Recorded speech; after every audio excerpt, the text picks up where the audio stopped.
Hello, everybody. Hello, hello. Welcome to the Gathering Place. Hello, everybody. Welcome to the Gathering Place. We're back for another wonderful week of empowerment, enrichment, God's word. I'm excited. So I'm going to wait for several of you to get on. I know we're starting a little earlier than we normally do. Most people are used to us starting at about 7:15. So we're excited about your coming on. So I'm going to give a few of you some time to jump in. As usual, please tell me where you are logging in from. Tell me your name, your city, your state. We have an amazing panel today. I'm telling you, as you are logging in, tell me where you're logging in from. Tell me your name, your city, your state.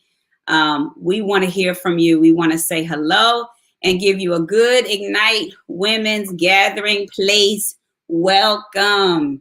Yes, Samantha, I'm excited to hear everybody speak. Thank you so much for joining us. Good evening. Thank you so much for joining us. Hi, Bridget. Thank you so much for joining us. Warrior Woman.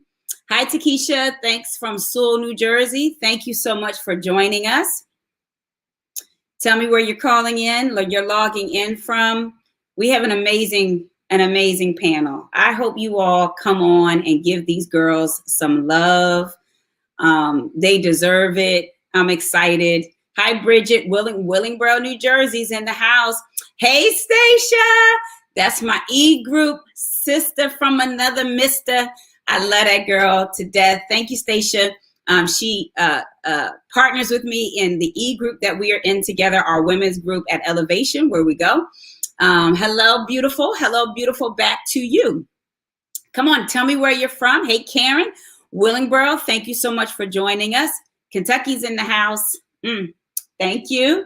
Andrea from Willingboro, thank you so much for joining us. I hope you're bringing and you're pinging in a millennial. I hope that you are, hey, Jackie, I hope Clayton, New Jersey. Yes, Sheworth girls are in the house. Thank you. I hope that you are Lorton, Virginia. Thank you so much for joining us. Pennsauken, New Jersey. I hope you're pinging. I need you to ping as many Generation Z's, millennial young girls that you possibly can. Hey, Estelle from Huntersville, North Carolina. That's actually our E-group leader. That's my girlfriend for real.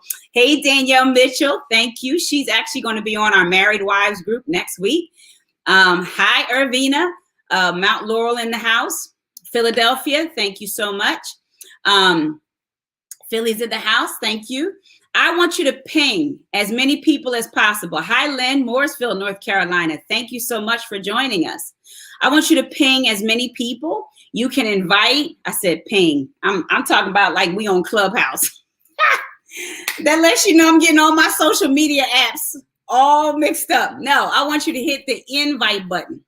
Hit the invite button. And invite another millennial, invite another mother, grandmother, auntie, niece, who's really, trying to figure out. Lexington, Kentucky, I miss y'all too, for real, for real. Hey, Jamila from Philly, ping some girls, ping some young people, ping some adults in the room. We've been talking about relationship rehab all month long. And it's easy to get caught in a tunnel and talk about ourselves as women and what we're experiencing, but we can't forget about these babies. We cannot forget about these babies. So I am excited. Come on, keep telling me where you're logging in from so we can say hello to you. Keep telling me where you're logging in from. Yes, keep telling me where you're logging in from. We're going to get started in just a few minutes. We're going to get started. While we are waiting to get our show going, our virtual Bible study going, we've got a few announcements to make. We have been in relationship rehab all month long, and the Lord put upon my heart to do a special masterclass for women who are single, if you're dating, if you're planning to, if you're engaged, or you know that you want to get into a posture to get yourself ready. I'm doing a special dating boot camp this Thursday called Are You Ready for the Wife Life? It is only $35. That is a deep, deep discount because you are going to be getting coaching. It is a deep dive, intensive dating boot camp ready to get you ready for married life. Here are the things we're going to be talking about. We're going to be talking about how to get ready and stay ready, right? Because we know that when we're waiting, for Mr. Right to come, we can get discouraged and we can start falling back on things that we used to do, what we used to be. But the Bible says he who finds a wife. So by the time he meets you and finds you, you are already wifey material. You're already walking in your future, honey. Okay? So he who finds a wife finds a good thing. So I want you to come to my dating boot camp. We're almost full. I am taking a very small group. It's exclusive. It's only $35 because I really want to pour into you all. I really want to take my time. We're going to be talking about your image and discovering what your image is advertising. You're going to learn how to create space for new love, right? How do you increase your capacity? Marriage is about adding and taking away.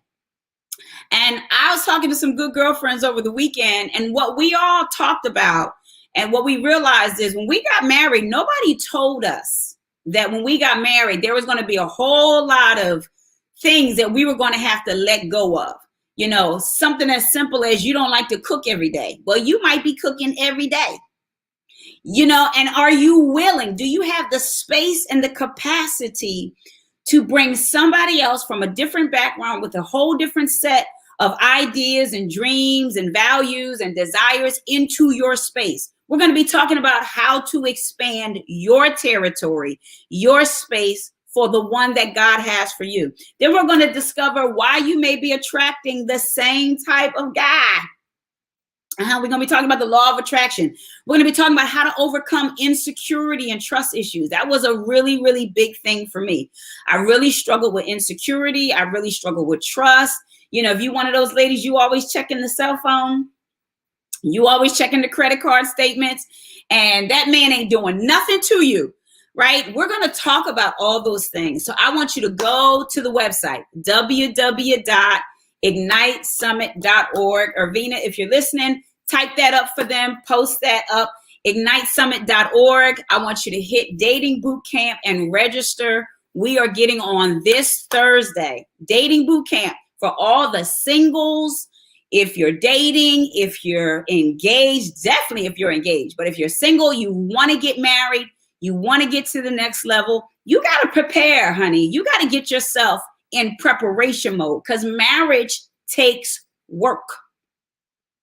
Marriage takes work. Once you get past the butterflies and all that, marriage takes work. Okay, next thing. I am so excited about this, right? In honor of what we're doing tonight for our millennials, we are opening up Ignite Women's Empowerment Summit for our teen girls. Yes, we are. We have now opened registration for a Teen Girls Summit at Ignite this year, ages 14 and up. And we want you to register your daughter, your granddaughter, your niece, your neighbor. What's wonderful is that she'll be able to stay all 3 days of the conference if she wants. But specifically, there are going to be workshop classes just for her on Friday, November the 5th. All day. So we're going to be promoting this to schools. We have a very, very, very limited space at the Chase Center for our teen girls. So if you want your daughter, your granddaughter, your niece, your cousin, ages 14 and up to come to this teen girls workshop all day. We're going to be talking about image building, self-esteem, dating and relationships. Again, they're going to have a personal image consultant show up, talk about how they're dressing, what's going on in this culture. We're going to be talking about loving themselves. Listen, You don't want your daughter, your granddaughter, your niece to miss this. So go to the website, www.ignitesummit.org/conf, CONF, to register your teen girl. I promise you there are very limited spaces. We're making it COVID friendly. So once we have sold out of those tickets, we will not be extending it at all. So you want to register her as soon as possible. So that's our Teen Girl Summit. I'll be telling you a little bit more about it towards the end again. And then we are going to be having next Monday. We're still in relationship rehab. Why? We got a lot to talk about with relationships, girls.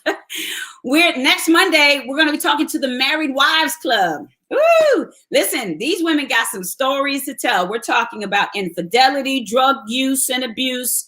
We're talking about divorce, getting remarried, having to call off the engagement, the wedding, only for God to give them the right man again. You don't want to miss our Married Women's Sister Circle next Monday as we continue our relationship rehab series, okay? So I want everybody to mark your calendars. I'll be posting that in the chat, in our page. Again, we've got our dating boot camp this Thursday. We have our Teen Girl Summit in November. You'll get to go. It includes lunch, right? Come on, you got to bring your teen girls. All right, listen, there is no way we could talk about relationships without reaching back, turning around to the generation behind us. We cannot. I want to tell you something. Hey, baby girl, that's my baby. Mike is in the house. So there's no way we can talk about dating and relationships without talking to the generation that's right behind us. There's no way. I want you to know the devil is not playing with this generation. He wasn't playing with any of the generations, but there's an acceleration to the level of pain and heartbreak and struggle that our young adults are facing. And it is mind-blowing.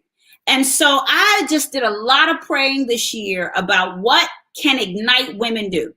You know, we can't do everything, but what can we do? And God put on my heart, start a conversation, start an honest conversation with young girls our age, their age, as well as women my age, our age, to really begin to partner and get in the fight with these young adults because they need us. And so I have tonight coming to the stage a group of amazing young women. I have met all of them. I've had somewhat of a relationship. One of them I've known forever, and two I really just met. But I was so impressed by their poise, their stories. Y'all know I like to talk, so I'm always asking people about their stories.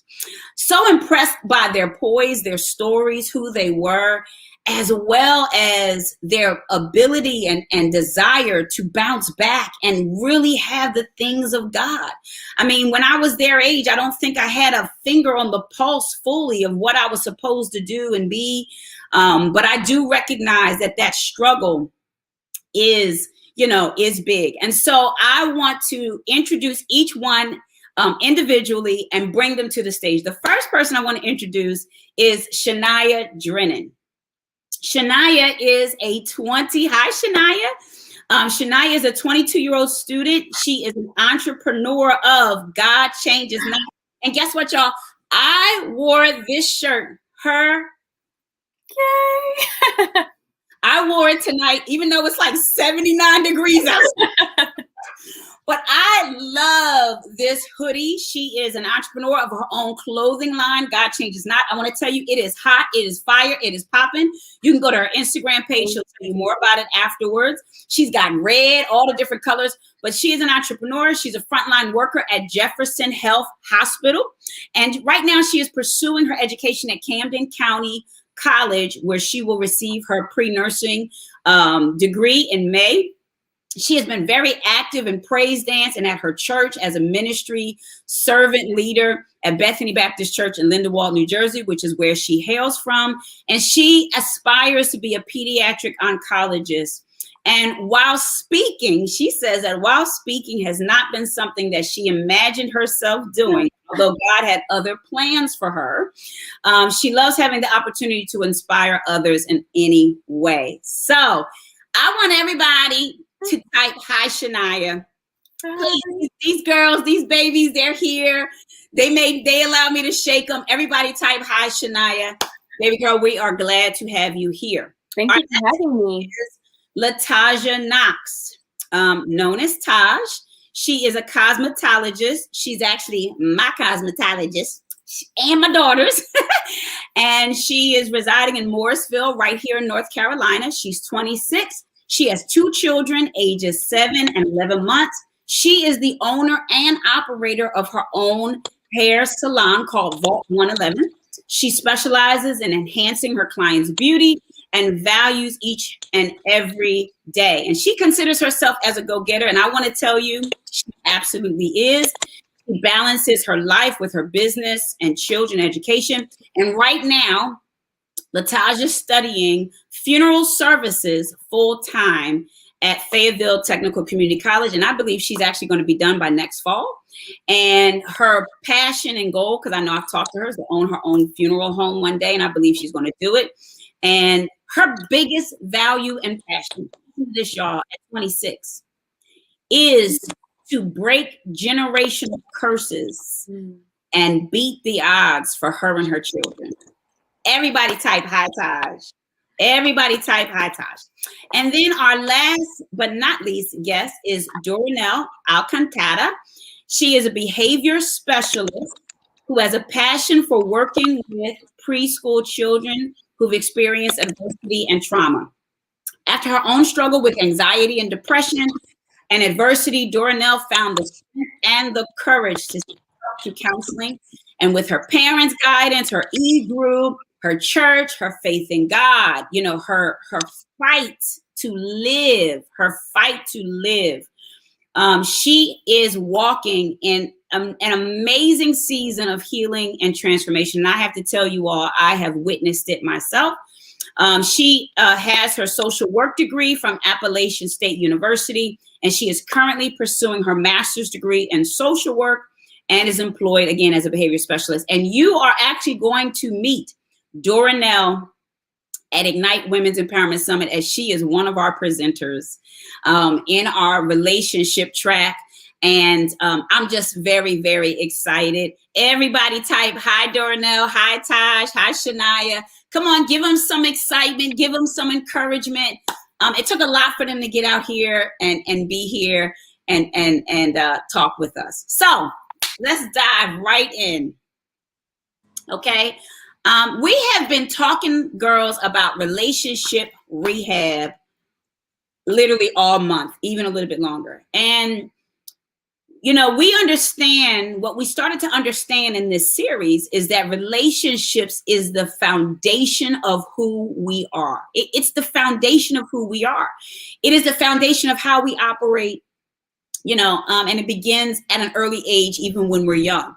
And so as millennials, this is what I've learned from talking to each and every one of you.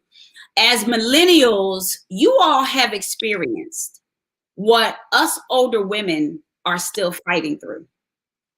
You all have actually overcome some stuff that some of us as older women have fought through, are still fighting through. And I say that with as much fact as possible, because I did therapy work for over 15 years in a private counseling program, working with women almost every single day, every single week. And so when I talk to and listen to the millennial and the Generation Z, you know, you all are fighting through things that at 50 and 40 and 39 and 35, there are women who are still fighting through this. And so, you know, I wanted you all to come here. And as a mother of an 18-year-old who I'm watching her grow and mature and just be a beautiful young woman, but I do understand that there are forces at work that are trying to hold her back. As a mother, there are some aunties who are listening, grandmothers, sisters. We want to hear your insight on what you have experienced, the steps that you had to take to overcome them, And what do we need to do in this generation? What do we need to do as parents, as adults, as preachers, as pastors, as leaders, to help this generation? I believe that we are, as women, we are the gatekeepers. We are the gatekeepers. The next generation is coming through us. It ain't coming through the men. Yeah, they're the progenitor, but we carry it. We are the womb. And so the enemy attacks everything that comes out of our belly, right? So I want to hear from you all, your stories. I hope my passion is that it would inspire another young lady who's watching, but also that it would give us some steps. So let's jump right in. Dornell, I am going to start with you. I have to start off by saying this. When I first met you, Dornell, you came into Elevation. I go to Elevation, Stephen Furtick's church, and you came into our women's group. Maybe we had already been 6-7 months in. She's laughing because she knows what I'm going to say. And you introduced yourself and you said, "Hi, I'm Dornell and I have anxiety." And I remember just saying, well, who does that? Like, who introduces himself like that? Like, she doesn't have anxiety. They're like, there's nothing wrong. And I had to be transparent. Like, this was horrible of me to think that. But I was like, she's so young. She doesn't have anything to have anxiety over. She's cute. I know she drove here. So that means she has a car. She couldn't be older than about a buck, whatever. What does she have anxiety and stress over? And so it wasn't until I am so grateful that you never left, that you stayed and you allowed me and us to watch your transformation. From 2 years ago to now, I have not heard you mention the word anxiety in any of our groups. I have watched you soar in God, and it is so inspiring. And so, but you weren't always there. So I want to ask you, tell us about a significant relationship in your life that proved to be very toxic. That's what we're talking about tonight too, ladies, and maybe some gentlemen that are watching. Our subject tonight is it is time to let go of the toxic. Okay, we got a lot of toxic stuff. Dornell, come on, tell us, share a little bit, about the relationship in your life that proved to be toxic. What did you experience?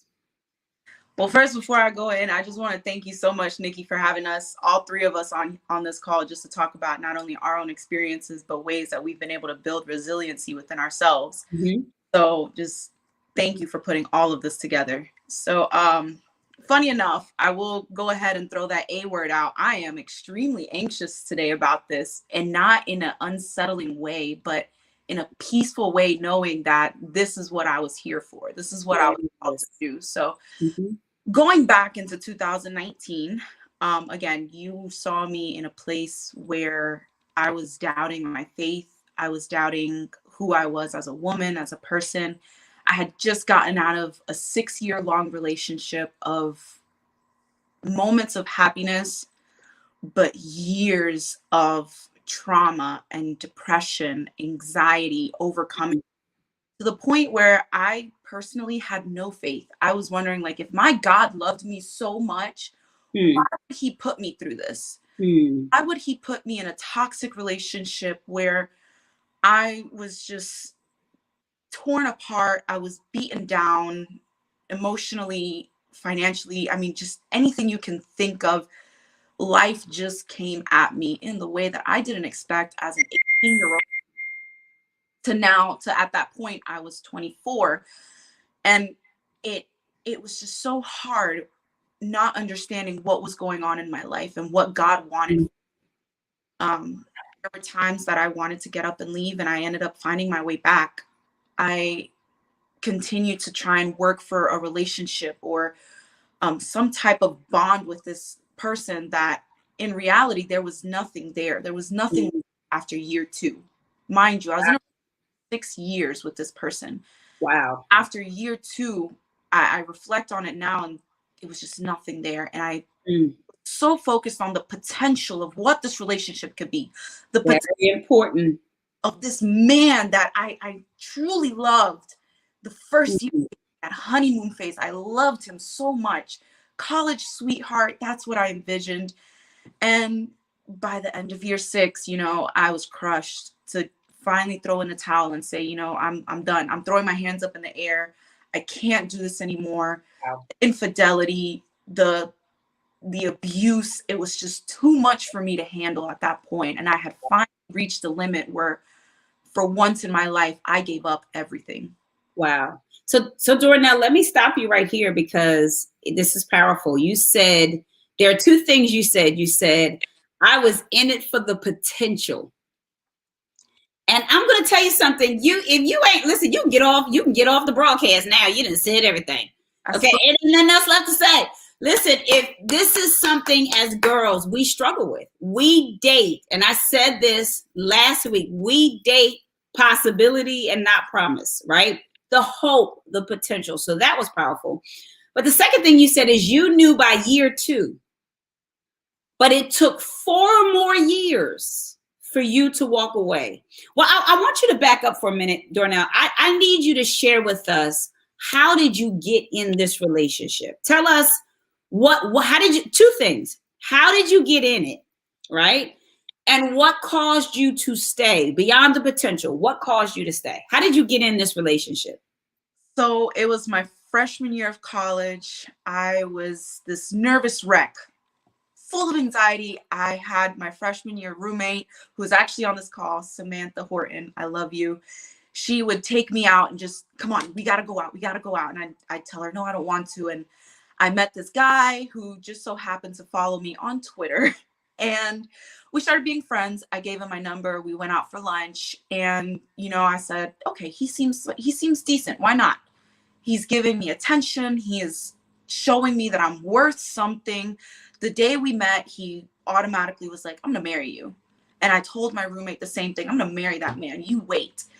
And it sparked.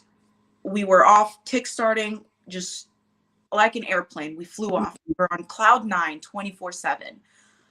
The first year was just pure bliss. It was heaven on earth. I couldn't have asked for a more perfect relationship. At that time, I had just finished getting out of another abusive relationship. Financially, it was horrible for me. And he came and he swept me up, knight in shining armor. And that's what I wanted. Year 2 kicked in. 1 year passed. We were starting our 2nd year anniversary. And I started noticing he was more distant. Phone calls were being met out. He started staying out late, would start telling me basically, no, you don't need to know where I'm at. You're not married to me. Don't worry about it. And it started to digress more to where I didn't know where he was for weeks on end. He would text me a random, okay, I'm fine, and just keep going. Mind you, we lived on the same campus, so I didn't know anything about this man. And as the years went on, infidelity continued to happen. Manipulation continued to happen. And it was always my fault. It was turned around and to be honestly 100% transparent with everyone, there were times where every time I asked, why would you cheat on me if I'm giving you everything you ask for in a woman? It was always, you're too fat. You eat too much. Honestly, you don't have a job. You work too many hours. You don't like to party. You don't like to drink. You don't like to do all of this stuff. Now you do too much of it. You have it was always a reason as to why I deserved to be treated like gum at the bottom of a shoe. And it just kept getting worse. So Janelle, wait. So when he would say these things to you, where did your heart go and what did you do in response? It sunk. It sunk. If I'm 100% honest, I would cry in front of him and ask him, if I'm not perfect, why are you still with me? And he would tell me, I don't know.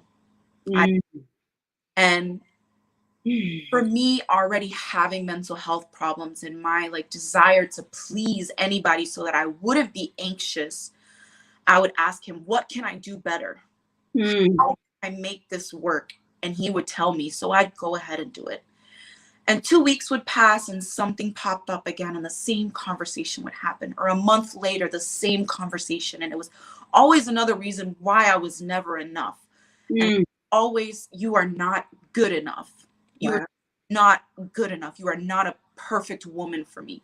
You are perfect. And for me, it tears someone down who's 19 years old, 20 years old, trying to build a life for herself, being told that you are just not worthy of love, essentially. Wow. So Wow. And so what did you say to yourself? Because what happens is when we get into relationships, and I'm telling you, your words are so powerful. There are a lot of young women watching you, older women who are watching you, who have been in relationships like this and maybe in one right now. And what happens is we rationalize the dysfunction. We tell ourselves something to make it okay to stay, even though everything in the basement of our spirit is saying, I feel like I could be better than this, right? Even if you don't have a full level of confidence, there is something though that tells you rationalize. So what was your rationale? What did you say to yourself to make it okay to stay? if I can just tweak these things about me, maybe I'll be worth it. Okay. I told myself I was going to marry this man. I told myself I wasn't going to mess up this relationship. And I continued to stay because for some reason it was me that was the problem. The words were so twisted to where it was always that I had to work on something. So I convinced myself over and over again, if I change, Yes. if I do this differently, maybe he can love me the way that I feel like I should be loved. Yes. And it never happened. It never happened. Wow. And so what were some of the other kinds of abuse? Give us some ideas of, so that, because sometimes women can be in abusive situations and they don't call it abuse. They don't think it's abuse. So even if it wasn't in this situation, what were some of the signs looking back now that this was so abusive? What were some of the signs? Mainly, the first thing was manipulation. It was always, again, there was always some way to tear me down. He would tell me that I was not street smart. I was book smart because I made straight A's, but I'm not street smart. I couldn't make it in this world without him. I Wow. am not competent enough to be in this world by myself without him. He made me. He made me into the woman I was during that time. Wow. He would tell me that he didn't want any of my money. He didn't want it. He never wanted it. But he was in a bad situation because of me. And I had to find a way to make up for it. Mm. So of course, I'd give him money. But he said he didn't want it. He never wanted it. He didn't want it, but he took it. He would take it. He didn't want it, of course. Let's see. There was times where I want to have a guy's night. If you see me at the club doing me, don't worry about me. You do you. I would see him at the club with other women, multiple women. God forbid I showed up with a guy friend and his entire friends would come after me, automatically remove me from anybody, take me to him and tell him how unfaithful, and there were other words, but I'm monitoring what I say. But if everyone has an understanding, there were a lot of words that were said in public of how unfaithful I was, only for going to a bar with my friends. Wow. There were times where So let's back up. So there's the name calling. There's the sense that you have these qualities, but you don't have these qualities that you really need. Now, was this an older guy? Was he a lot older than you? No, he was actually a year older than me. That was it.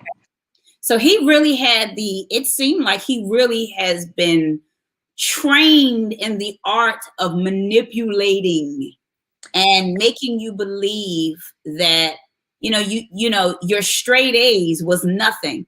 And what it sounded like is, and I want everybody to write this down, another sign of abuse is projection. When they project their issue onto you, like, okay, yeah, you got straight A's, but you don't have this. Well, that was his insecurity. You know what I'm saying? Oh, you got money. I don't want to take money, but you made me a mess. So I need your money. So it's really you, and so he's projecting that. But was there any physical abuse that you've ever gone through in your life? Not entirely physical. Okay. There were other forms, Mm-hmm. to where there were times I don't feel like it was intentional.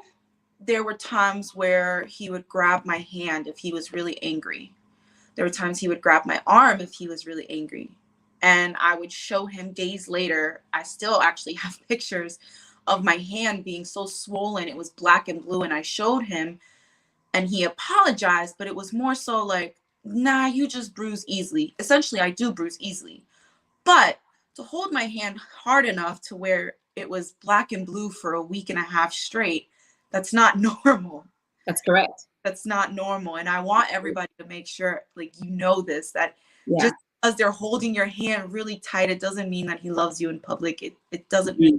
that. And sometimes, if they want to hold your hand tight, that's cool. But if it leaves a bruise, I don't think it was intentional for love. I don't believe that at all to this day. It's not okay. It wasn't okay. There were times where at night I would be asleep and he wanted to have sexual intercourse and he would just roll over and I'd wake up and here we are, Mm. middle of intercourse. And if I didn't want to, um, automatically it was a problem. I wouldn't hear from him for days, for weeks, on end.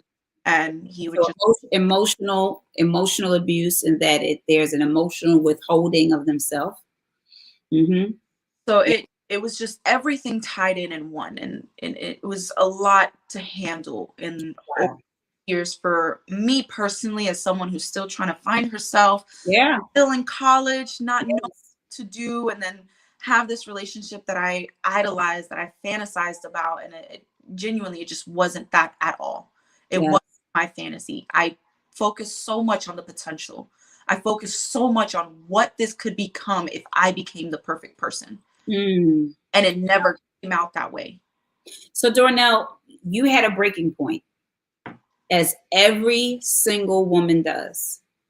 I'm hosting these relationship rehab series to grab and talk to the women before we reach 75 and we say, I'm now at a breaking point. But even if you are at 75, I don't care what age you're in, it's okay to break. I'm going to say it again. It's okay to break. So you had your breaking point. Tell us about it. What was the break? Because listen, by year 2, you already knew what you're getting. Year 3, 4, 5, he is consistent in who he is. He's like, baby, this is me. Okay. We break up every other week. You already know what I'm going to say to you, And so what was the breaking point? I got home. Well, I was already at home, and So now you've graduated college. I've graduated college. I'm actually 8 months post-graduate. So I graduated college and I told him I wanted to move to Charlotte. He said, no, if you move to Charlotte, we're breaking up. I'm going to cheat on you, period. So I moved back to Western Carolina University in North Carolina to live with him. I lived in his apartment, and many times he told me, you're homeless. At the end of the day, you're homeless. If we break up, you're to the streets. So I stayed with him. We got a house together. 8 months in, something very traumatic happened. And I'm going to be honest with everybody, I'm still processing it. It's still 2 years later, well, 2021, 2 years later, I'm still processing the trauma. Something very traumatic happened. I asked for him to never do this. This is the only thing I ever asked him to do, to not disrespect me. And essentially, I woke up one morning, the exact same thing I told him not to do, he did. Right in front of my face, with no disregard, slammed the door in my face, told me how a lot of words were exchanged. I was a piece of crap. I will never amount to anything in life. He was at his low point because I brought him there, and get the heck out of that house and go to work. So I walked my dog, as I did every morning. I went to work. I cried. Called a friend. I said, hey, I need to come stay with you. And she came, picked me up. He left to Tennessee for a weekend it was his birthday weekend. He left, and I came home, and I knew I met my limit when I walked inside the house and nothing but rage overcame me. Through things, I went into the guest bedroom, which was his our arguing room. He would go there to sleep. I went in there and I just took all of his clothes, threw it in a pile, everything possible to pack his stuff up. After I finished my rage, I called my dad, and thankfully he was 45 minutes away fishing. And I said, Dad, I'm not safe right now. You need to come. So important. Something happens. And he showed up really quick and he said, what's going on? Are you hurt? I said, I'm not hurt right now, but we need to leave before something happens to me. Wow. And we packed up as much stuff as possible. He took it to Statesville. Unfortunately, I couldn't leave my job, but I couldn't stay in that house anymore. So I lived in my car for a month straight. Wow. The same town as him. It was me and my dog in my tiny Honda Accord. Wow. I worked at a nursing home, so it was just dreadful to go into work every day knowing that I had to shower in a nursing home. I didn't have a place on my own, and my parents made sure I was okay. My friends that were nearby made sure I was okay. I personally I knew I wasn't okay. There were many times that I just wanted to just end it. I was so tired. Sorry. Wow. I was so tired. And I got home a month later and my parents said, I give you 2 weeks before you return to this man, because you've been doing this for 6 years now, 2 weeks max, and you're going to go back like you always do. And I said, no, I promise it's not like that this time. I promise I'm not safe anymore. Wow. And I never turned back. I never turned back. Wow. Wow. Wow. Wow. And that kind of answers my next question. The consequences of leaving was that you had to literally give up everything, every comfort. You had to step out of your comfort zone. You did I'm sitting here. I didn't know this part of the story about you living in your car. Like, I am so inspired. I'm amazed that you were willing to go to that length to get free. And I'm going to tell you something. That thing that he did to you, I believe, and I don't want this to offend you. I believe it was God ordained. And this is what I mean by that. Sometimes, and I want some of y'all to write this down. Sometimes God has to let them hurt you good enough to give you the power to let them go. Woo, I'm going to say that again. Sometimes God has to let them hurt you bad enough to break you, to break the hold that you have. It was almost like God says, okay, that's enough, devil. I got to allow something to happen to where it will be impossible for her. She will have no choice not to go back. Listen, everybody who's listening, I need y'all to type some heart emojis and tell her we are with you. I need y'all to call her warrior woman, #warrior, because listen, this baby girl been through more than some of us in our life. Thank you. We're going to come back. There's a couple other things that I want to talk to you about, but I want everybody, please type, please. Tell her she's a warrior. She is a warrior woman. So I'm going to jump to, Latasha, are you good? Are you ready? Looks like you might need to change your device a little bit. Yes. You want to run and go do that? Yes, ma'am. Okay, Latasha's going to run and change her device. This is millennials, y'all. They be on their phone all day, so their power be going out. So we're going to jump to Shania. And Latasha's going to change her device. But Shania, first of all, you already know we love you. We've known you. Many of the people who are watching have known you forever. You have been such a pillar in the youth ministry for many, many years. And I just enjoyed watching your growth over the years. But I didn't know your story. So when I was praying about this and I said, Lord, give me the names of some girls. I need some millennials to come and share their story about relationships from all aspects, whether it's dating, whether it's friendship. And the Lord showed me you. And I'm like, well, I got to call her to kind of hear her story, kind of understand where she's been, because I've always just seen her as the baby, you know, in church or what have you. And we actually haven't talked in probably 6 years. I know. And so, yes. So we all love our girlfriends. Okay? We all love our girlfriends. And all of us, just about every single one of us have had girlfriend drama. Absolutely. One of us. We have all on some level or another fallen out with somebody. We have all had some kind of meltdown, breakdown with our sister or our best friend or something like that. So if it's not a guy, it's a girl, right? Or an auntie or a mother or what have you. And so you shared with me a very familiar story. Not familiar because I know you and I know the story. You know, I knew you about the story, but it sounded very familiar for me. But I want you to tell me of a time when you had a relationship that turned toxic with a female friend.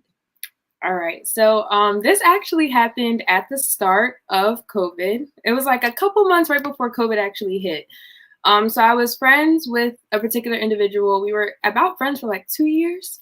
And she had a friend who I thought was very attractive. And me and her had conversations about him the year prior, but she was just like, oh no, just leave him alone. Like, you don't really want to deal with that. Okay, cool. I left the kid alone. So wait, she told you to leave him alone? She did. Okay. I want all y'all to keep track of the story now. She did. She definitely told me to leave him alone. So then fast forward a year, I get like a random text in January talking about oh, I gave such and such your phone number. I hope that's okay. And I was like, okay, isn't this the same kid you told me to leave alone? And she's like, yeah, but you know, you never know. Just see how it works out. Okay, cool. So me and him, we start communicating, we start hanging out, and actually started like picking up rather quickly, faster than I ever anticipated for it to. So I had like, before anything got serious, and I think this is the like actual like important part. Before anything got serious, I asked her, how do you feel about such and such? And do you like him? She said, no. Okay, so I said, all right, cool. I keep hanging out with the kid. We keep doing what we're doing. Everything's fine until about 2 weeks after things are like getting serious. And then I find out from one of her friends that she likes him. So me being the friend that I am, I'm like, okay, well then I'm just going to back up. Because at the end of the day, I'm like, they've known each other longer and I don't want to step on anybody's toes. And her friend was like, no, y'all already doing what y'all doing. She was too late. Do what you're going to do. Okay, so wait, let me see if I get this story straight. So a good friend of yours introduced you to a guy. You thought he was cute. Sure did. Was like, what's his name? Sure was. And she's like, don't mess with him like that. Yeah. A year later, she all of a sudden has a change of heart and says, oh, I shared your phone number with this guy that you thought was cute. You never know. Okay. Yeah. And so you and him start having this relationship. It's going great. And now you hear from another friend that she likes him and they got a little something going on. I didn't know if it was a little something going on, but I just know that she told her friend that she was feeling him in a different type of way. Okay. And so you decided, now you two have something going on already, but you decided you were going to break it off with him and allow her the opportunity to date him. Yeah, because in my head, my friends come first. Me and him, this was something new. So like I knew of him, but I never had conversations with him prior to this one moment. So now, did you really like him? I did. I thought he was really cool. I thought he was attractive. I loved his mannerisms. He was a very good gentleman. Like there were things like, you know, how we have our list. There were things on my list that he was checking off like every which way. So I was like, oh yeah, like this might be nice. But going from there, I told her friend, like, okay, like, I'm just going to go up to her and just let her know, like, oh, I know. And she was like, no, you can't do that because I wasn't supposed to tell you. So I went 2 weeks before she actually sat me down. Actually, she didn't sit me down. I called her because I was like, if you're going to call me your best friend, I need you to tell me these things. Like, I understand you're cooler and closer with her, but if you're going to tell everybody we're best friends, this is a conversation that me and you should have had. Right. Especially if your feelings are continuing to go further and they're not stopping. Correct. So we had a conversation about it. Everything was cool. She said she was going to leave the kid alone. So at this point, she's kind of, they're doing stuff. They weren't doing anything from what I understand. Okay. But she just want to leave him alone. She means she's gonna back off and not try to press up on him. Yes. Got it. So there was a day that I was actually going to, because of how often we were hanging out, I was like, normally I'm not like this, but I was like, hey, I'm taking my sisters and my little cousin to Sky Zone. He had never been to Sky Zone. So I told him, you know, it's not meeting my immediate family, like my mom, my dad, my aunt, stuff like that. So I was like, you can just come along with us, you know, go jump at Sky Zone. We can get food after, and then you'll go your way, we'll go our way. Cool. Something came up, he couldn't come. The very same night, they had a FaceTime interaction, found out some feelings were told of how they both felt about one another, and I was told about it the day after. You were told about it the day after, by? I was told by accident by the girl who was supposed to be my best friend. Yeah. So what actually happened was she was at church, and I think I wanted to talk to her after church, or she ended up like leaving early or something like that. She FaceTimed me afterwards, or I FaceTimed her. We were having a conversation, and verbatim, she said, I don't think I'm supposed to tell you this, but I'm going to tell you anyway. So I was like, well, inquiring minds would like to know. Let me know. We were talking about someone else, and then she brought in, oh, and me and such had a FaceTime conversation, and he told me that he likes me. I said, okay, so what did you say? Correct. And she was like, oh, well, I told him that I liked him too, but we can't do anything because of y'all two. And I said, well, if I'm in the way, let me know. Because I'll end this right now. Again, me putting me and her friendship higher than me and his. So I told her I will literally text him right now and let him know I'm done. And he had texted me in the middle of our FaceTime conversation, and I was just like, okay, great, have a great day, period, and sent it. And I didn't respond to him for the rest of the day. So he says he knew something was up, but I had never actually said anything. The way that I ended up finding out the true story of how the FaceTime conversation actually happened was through him and not through her. Later on in the evening, he actually sent me a text message and was like, I don't understand what's happening. Like, at first we were cool, and now you're acting very distant. So I FaceTimed him, and I was like, yes, I am acting very distant. And this is why. I gave him the facts that I thought were facts, and they weren't facts. Oh. The story was twisted. So okay. Areas in which she told me she had played a part, yes, she did that, but she never explained that she did those things first. She initiated the conversation and made him feel as if something was wrong to get him to call her. And then she apparently told him how she felt first, and then he followed suit and told him how he felt. So I was just like, well, if that's the case, we dropping everybody. Right. Very shady. Shady and messy, honey. Very shady. Very messy. This was the bestie. This was the bestie. Okay, so Shania, obviously you two are not best friends anymore. We're not friends at all. Friends, okay. We're not. Here, let me tell you why this story rings so familiar. Because there is something about us when we get connected to our girlfriends that we have a tendency to put everybody else first rather than us in the relationship. Yeah.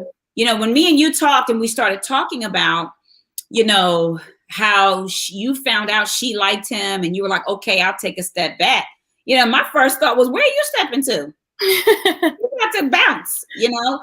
But, you know, at the end of the day, what it sounded like is that this was a toxic relationship, and it had always been toxic. You probably just never recognized it. Yes. And I would like to add too, because hindsight being 2020, and I was having a conversation with my mom, if I would have, I knew that some of these aspects were in her, but I never thought it would happen to me. Oh, that was problem number one. I saw aspects of what she did in prior relationships and to other friends and stuff like that. And it wasn't until it happened to me that I was like, this is just like the situation that happened last year. This is just like the situation that happened when me and her first became friends. This is just like the friendship or relationship she had with her ex. So it's like, never think that what somebody is doing to someone else cannot happen to you, because it may happen later on. Wait, say that all over again. Say it again. Never think that what someone else is doing to someone else can't happen to you. We're snapping our fingers at you, baby girl. Listen, let me tell y'all something. I call that now y'all too young for this, but I call that the mistress mindset. Why? Because people who are the mistress or the side chick, when they get the man, they think and believe in their brain that he cheated on her, but he not gonna cheat on me because my punani smells better than hers. Oh, listen, I gotta keep it real with y'all. Okay, this is the girlfriend's talk. My stuff. Now listen, we do this, right? We're the side chick. We're dating some guy who got another girlfriend, and all of a sudden he's telling you, I'm a kick it with you, and I'm a kick her to the curb. Trust me, the mistress mindset, the side chick hustle is your punani don't smell no better than hers. Your punani not better than hers. I promise. I know you think you can run tricks. And it's the same thing with our girlfriends. If we have watched people talk about other folk, right? Yep. And then they come and now we tell all of our business to our girlfriend. She gonna tell it. She is going to tell it. Well, let me ask you this, Shania. What do you think contributes or factors into us as girls, as in your age, that puts other people first and not yourself? Why? Here's a better question. What do you think keeps young girls from choosing themselves? Like, I choose me. I'm going to choose me, my happiness, what I want to see happen. I'm not going to take a step back, for my girlfriend, or anybody else, or keep putting this relationship first when they're showing me. What do you think factors into that? And what was it for you? Start there. What kept you, and be honest about it. What kept you from choosing you first? One thing that I think, well, if you know me personally, you know that I'm more of a person that's going to support everybody else. I'm not going to choose me first. I just let everybody do their thing, and then I'll think about me later. Because I think that it's kind of selfish in a way to always just think about you. But with this situation, I've noticed and I've learned it's okay to be a little selfish. Because within the situation, the heartache that I felt, the pain that I felt, I was like, if only I was a little bit more selfish, I would have been fine. Because if you're not, then people will tend to walk all over you. That's right. And if you allow that, like the more you allow yourself to be selfless, the more you'll allow people to just keep doing whatever they're going to do to you. So for me, I was just like, okay, within this situation, I was just like, all right, I just got to learn to be a little bit more selfish. And it might sound bad. I don't want it to sound bad, but that's not. You have sometimes in some situations, that's exactly what you have to do, because nobody is going to root for you or go for you as hard as you're going to do for you. That is correct. You have to basically treat them. You have to show them how to treat you. Yes, yes. And one of the things too, Shania, that I said to you is you're a big sister. Yes. What I've always known about you is you're a caretaker. And so when I've always watched you, you were helping your mom, taking care of, not that she made you, that was just a part of who you were. You were like a little mama. You know what I'm saying? Pretty much. So I feel like, I know when me and you were talking, I was like, I can see how something like that happens where you get into the caretaker role. Yep. And you worry so much about somebody else and how they may feel and them being comfortable that you will sit being depressed. Yeah. Having the relationship you want. Because I know this made you depressed and As much as I don't want to admit it, it definitely did. I had a lot of long, hard nights because I was just like, how did I allow myself to get myself into this kind of situation? But Yeah. you're right. Being a big sister has definitely put me in that position. And even on our first phone call that we had, whatever role that you play in your house, it's going to stem out into all of your friendships, all of your relationships. Wow. And you have to be able to distinguish the two. That is so good. Say that again. Say that again. Whatever role you play in your house, you have to be able to distinguish the two. So if you're a mom and you're always taking care of people, that's okay. But when you go outside of your house, it's okay to be a little selfish. It's okay not to take care of all your friends because they have their own lives. They don't need you all the time, boo. And if they do, tell them they call their mamas. You just have to do what you have to do for you. You have to be a little bit more selfish. Yes, that is so powerful. I love it. I need everybody to type "I choose me," hashtag "I choose me." It's okay. Mm-hmm. You know, the reality is you can't be good to anybody until you have filled your cup up. Yeah. Right. Mm-hmm. And so that's even with relationships. Dating the person that you feel good about, you know, not worrying about what your friends have to say about it, unless they're speaking truth to you, right? Right. But she liked him from the beginning, which is why she was telling you not to see. Be careful, single ladies, right? I need everybody to type "I choose me," hashtag "I choose me" this season. I choose me. And I want you, Shania, to drop the little bit of selfish. We have to be selfish. The Bible says, "My cup runs over," right? The only way your cup can run over is if your cup gets filled. What's in the cup is for me. Mm-hmm. What comes out of the cup is for them. Yeah. Do you see what I'm saying? So until the cup gets full, the cup is being selfish. The cup's not even pouring anything out.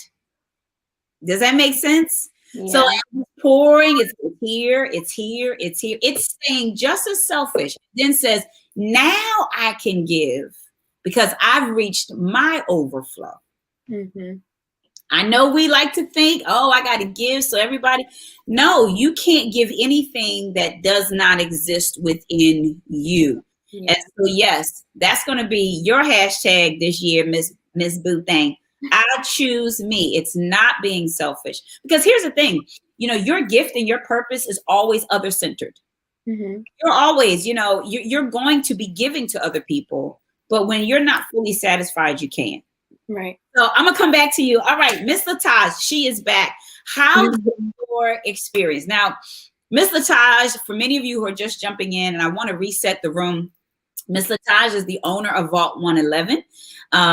She is the owner of a hair studio. And for those of you who just joined the room, God changes not. This is Shania's fashion line. I love it. I braved 80-degree heat today to put it on, but it feels good. I want y'all to see inside so that your hair don't get bad. Your hair stays tight when you put it on. But these girls are doing some amazing things. And Doranelle is a master's level, almost master's level counselor and therapist. And she is doing bad behind work down here in North Carolina. She's killing the game.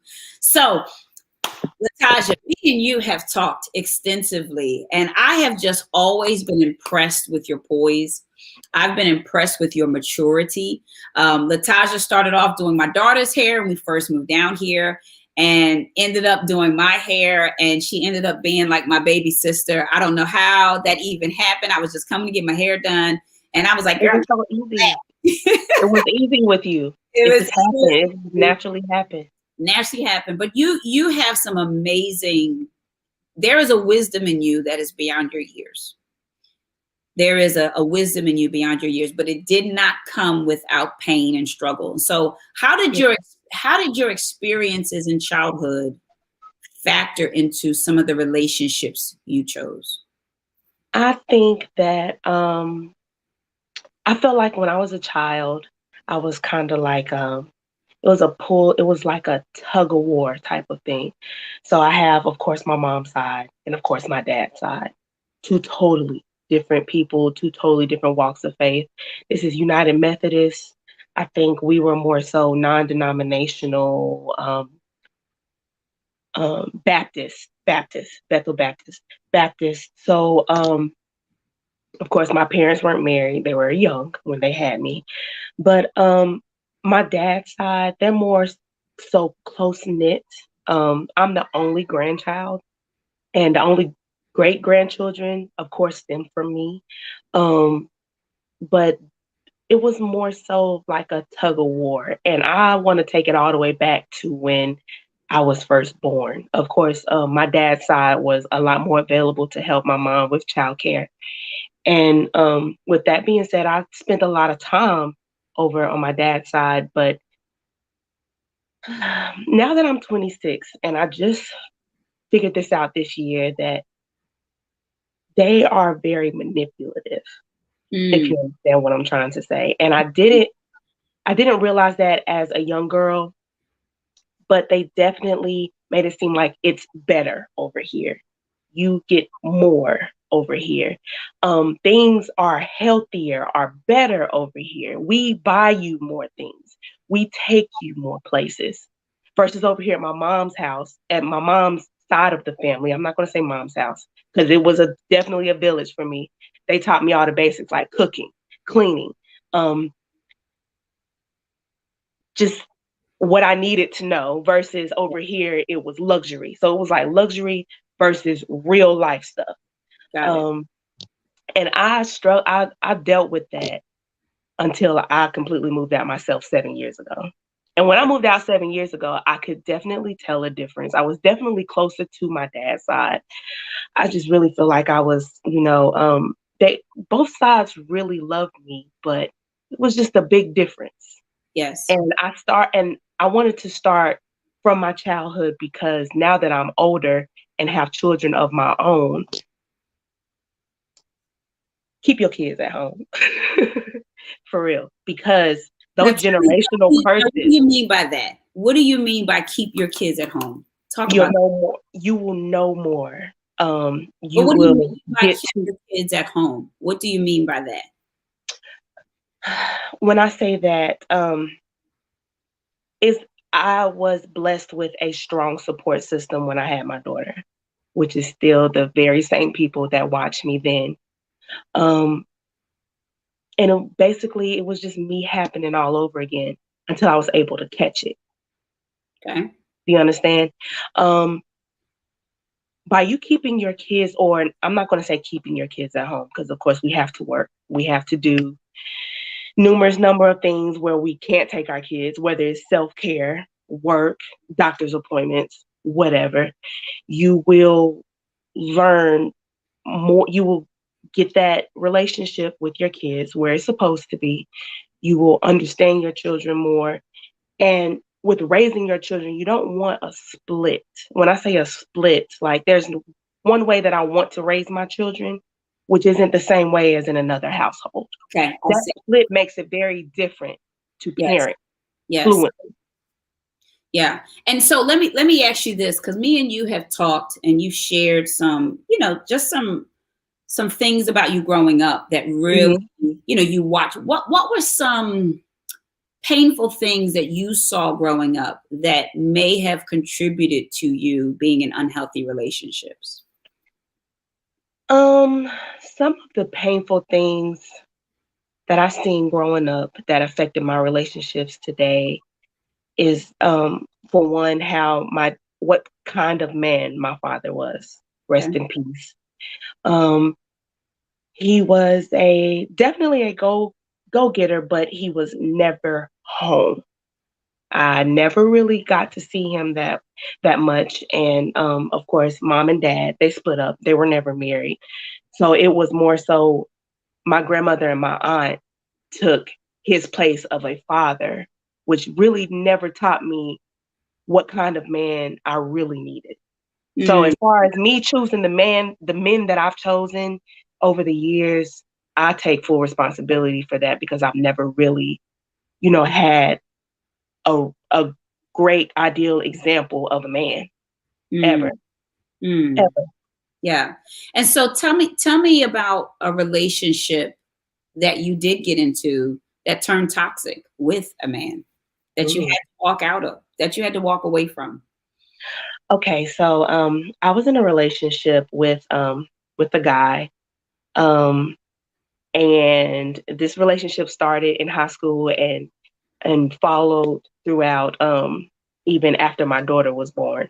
Very toxic. No, he is not the father of my child, but it happened. And he never had his dad either. And I really, really feel like children need their fathers. Everyone needs, whether you're a female or a male, you need a father, and a great one Mm. at that. It was so toxic. He was such a mama's boy, just wrapped around his mama's little finger. It was so toxic when he, one day, we had got into it and he hit me, and I ran to his mother. And the first question that she asked me was, "Well, what did you do?" I Wow. could not, I could not believe that. I Wow. was mind blown. I'm like, "Excuse me." Now I'm very strong willed. I did fight back. But I knew right then and there I should have gone, but it was just so much what's it called, chemistry, and all those years behind it. And of course, I'm in high school. I'm a teenager. I really don't know how this life thing works. I just knew I wanted a forever with someone. I Mm. left, came back, left, came back. One time I left and I came back and I was pregnant.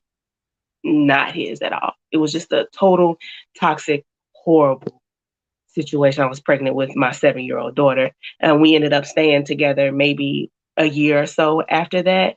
But Mm. even with that being said, we had the toxicity before, and he accepted me even while I was pregnant. Um,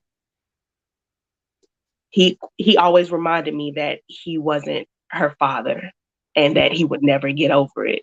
And I would just try to make myself, you know, make him comfortable. I would do anything just to make him comfortable. Like, hey, and her dad wasn't in his life, so that kind of made it easier for me to make him comfortable. Yeah.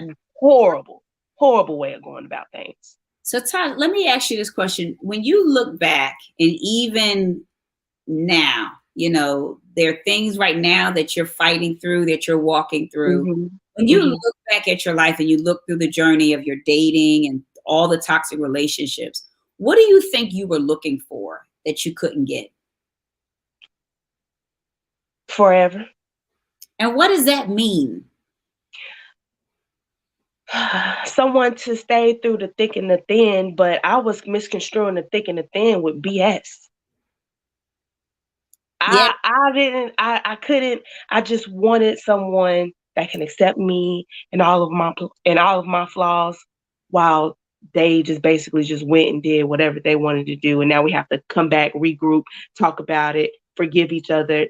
I've always had a problem, an issue with forgiveness, so I wrap that up with acceptance, and that's not how it goes. got it. And so, Dornell, I see you going like this. Take your mic off. And what stood out for you when you heard her say, "I'm looking for forever"? And I'm telling you, there are some girls who are watching this. They are romantics. They are looking for forever. Can you kind of connect with what she's saying and how? Oh my gosh. It's deja vu, first of all. For me, we're both 26. So I'm just remembering my experiences with my recent relationship. And it was always for me like, oh, we've been through so much together. So much has happened that we've been able to. Mhm. I don't want to start over with anyone new. And Woo! external Mhm. coming in where you have Facebook or Instagram with all of those inspirational quotes. Mhm. And then you'll always stay together. Mhm. Because they're not someone's idea of perfect doesn't mean they're not perfect for you. And I took Right. all of that to heart. I always told Mhm. myself that this was a forever thing with this man. I was going to be by his side. I was all, no matter what he did, no matter what I did, he was going to accept me one way or another. And I was going to accept him because I wanted to spend forever. That is, I settled for the bare minimum, not even the bare, Woo! but I settled for something less than what I deserved because I Mhm. had the potential of what forever could look like. Oh how my goodness. did him. And Oh, when listen, here's a good quote. Ladies, I need everybody to type, do not settle for the bare minimum, looking for No. forever. No. Everybody type that. Do not settle for bare minimum. And that even goes and points back to Shania. She was willing to settle for the bare minimum for herself, for a forever bestie. Mm. We do this. We settle for the bare minimum. Remember, girls, we started off this relationship rehab talking about Eve. She was given the whole garden to run. The entire garden. But she went chasing after her deficit. Oh, the one thing in the garden Eve could not have forever. The one thing Eve could not have in the garden, which was the tree of knowledge of good and evil, she went chasing after that because somewhere she thought it was going to give her this forever feeling of being enough. But God had given her the whole world. He said, I want you to run the whole world. And I'm telling you, Taj, what you're saying is so powerful. It's profound. All you ladies are saying something powerful. But the fact that we are looking for forever, that we will settle for scraps, bones, breaks, abuse. But something you also said that's very powerful. Your father was absent. And one of the things I've learned is that we will recreate our past in our present. And so we will intentionally connect with men who are emotionally absent. Yes. Would you agree with he was physically and emotionally absent. Okay. I just recently got out of a 4-year relationship just a few days ago. And I can honestly say that he was definitely emotionally absent just based off of his traumatic childhood. He brought it right into our relationship. But when we first started this relationship 4 years ago, we started off rocky. We started building on a foundation that was not secure whatsoever. When we came into each other's lives dating, he was more so a single father. He needed help with his daughter. And what did I do? Captain Save Taj. I stepped right on up in there. I told y'all I have a strong support system. Remember when I said that? That support system started helping us both out when we started dating. And we started building on that foundation that was not solid. Oh, that's good. It was not solid. It was so shaky. I mean, here I am. I am a salon owner. I do great and well for myself. And he was working at a fast food restaurant, which did not make me look at him I just wanted him. And I think it has a lot to do with looks, because how he looks and his mind at the time, two totally different levels. Two totally different levels. Listen, just go ahead and get off the platform. You won. Nothing else for you to say. Okay, so here's what's amazing. What you're saying is, number one, we go after the physicality and not the emotionality, right? We get stuck on the flesh and not what's happening in that spirit. Like, does he have the capacity to be with a salon owner and an entrepreneur and a girl with big dreams and big plans? And, she's like, oh, I'm not just going to own this business. I'm going to go back to school and I'm going to own a funeral business. And, I'm not going to do that. I'm going to own property. And I'm going to, at 26, you've got your own home already. I know, I've been in it. And do you what we do is we take on these projects called people. Dating and guys, and I'm just gonna keep working on them. I'm gonna keep building them. I need everybody to type. That's right. We said this last week. I don't need another project. Everybody said that. You don't have the strength to carry your own baggage. No. And so what you're saying is powerful, that we settle for crumbs for forever. Because your father was absent emotionally, you kept reaching into your past. And I don't know why, but we tend to reach into our past trying to make up for what we never had. We chase after our deficit. We build off of our deficit. But we always grab people who don't have the capacity for our destiny. Yes. That's it. Because I'm looking, and this is even with our girlfriends, right? We choose friends. We choose men, right? We choose people in our life based on our pain, what I never had versus what I do have. Mm-hmm. So if you had have chosen someone based on what you do have, you'd be dating an entrepreneur. Girl. Making six figures. Girl. Right? If you chose someone based on what you do have, your friends, the girlfriends in your life would be like, okay, you started your business. I'm about to start my business. Listen, we ain't got time for no knuckleheads, but we don't do that. We choose our relationships based on what we've never had. And that's the forever. That's the fairy tale. It's what I think. You know, the thing that I never had, I'm going to get it and it's going to be my forever happiness. And it never works. It never works. And so, listen, talk to me about this generation.